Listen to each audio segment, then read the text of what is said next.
স্বাস্থ্যসেবা যে স্বাস্থ্যহীন সেটা আমরা সবাই বুঝি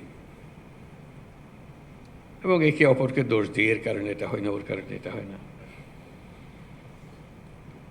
দোষ দিলে তো স্বাস্থ্যহীনতা দূর হয়ে যাবে না।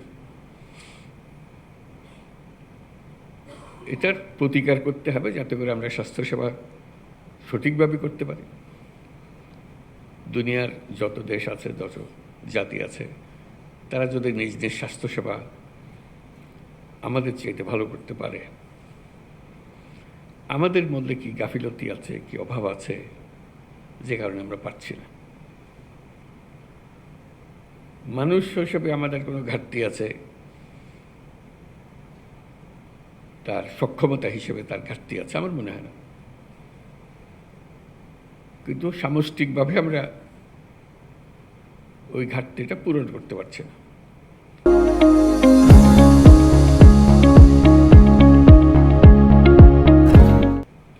যেটা ব্যবহারের মধ্যে আমরা প্রয়োগ করতে পারছি না।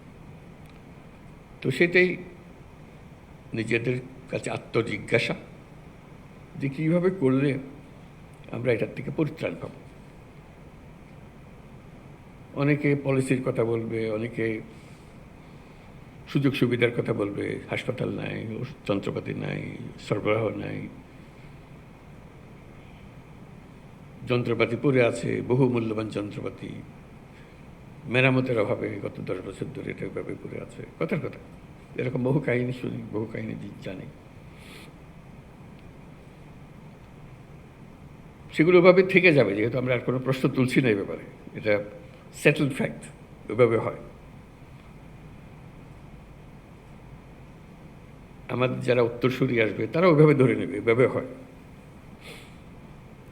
এভাবে হলে তার দেশ পাল্টায় না, মানুষ পাল্টায় না।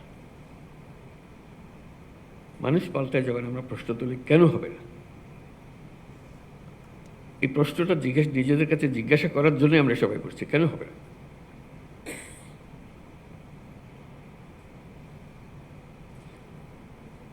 আমাদের কি কিছু অভাব আছে মানুষ হিসেবে? আমরা কি অধম একটা জাতি? আমাদের সমস্ত কিছু আইন কাঠামো, নীতিমালা, যন্ত্রপাতি, দালান, যা কিছু আছে তা দিয়ে কি এর চাইতে ভালো কিছু করা যাবে না, এরকম মনে হয়? আমার তো মনে হয় না। আমার মনে হয় আমরা এই যে সম্মেলনে আসলাম, কথাবার্তা বললাম, সেটাকে উপলক্ষ করে যেভাবে আছে সেটাকে যদি আমরা প্রশ্ন করি যে এইভাবে থাকবে না, আমি এটাকে অন্যভাবে করব, কারো সাহায্যের দরকার নাই, উপরওয়ালার দিকে তাকিয়ে থাকতে হবে না, নিচেরওয়ালার কাছে তার কোনো বিশেষ সুবিধার কথা বলতে হবে না।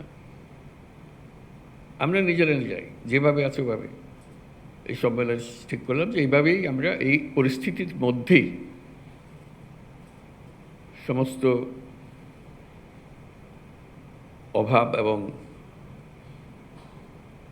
ঘাটতির মধ্যেই আমরা এর চেয়ে ভালো করব। আমি একদম নিশ্চিতভাবে বলতে পারি স্বাস্থ্যসেবা 25% ভালো হয়ে যাবে শুধু এইটুকু চিন্তা করে আমরা এর চেয়ে ভালো করব, এর মধ্যেই করব। আর এর থেকে সুযোগ যদি একটু বেশি হয়, অন্যান্য জিনিস যেগুলো বলেছে, আরও নিয়োগ করা হবে, আরও পদ সৃষ্টি করা হবে, এগুলো পরে হোক। কিন্তু যেভাবে আছে এইভাবেই যদি আমরা করতে চাই, তাতে শুধু মন ঠিক করা যে আমি করব, অন্য কে কী করলো না করলো ওর দিকে তাকাবো না, আমি আমারটা ঠিক মতো করবো, আমার সাধ্যে যতটুকু করা।